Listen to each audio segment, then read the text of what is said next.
যে একটা কথা কই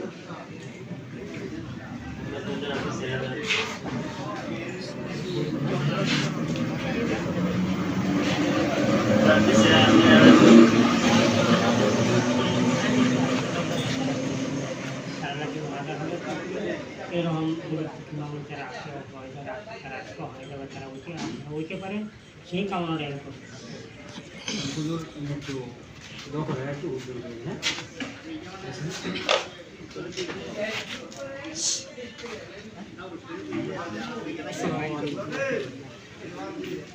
আপনাদের এই উদ্যোগটা অবশ্যই প্রশংসনীয়।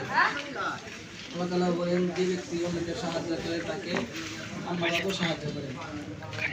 আপনাদের চলেছেন এটা প্রশংসনীয়, যা আল্লাহ ভাষানীয়। প্রত্যেক ব্যক্তিকে আপনারা সাহায্য করেছেন, এটা অবশ্যই ভালো কাজ। আমরা চাই আপনারা আরও কতজন এই কাজে আপনারা দাঁড়ান, এটা আপনারা সাহায্য করেন, এই কামনা করছি।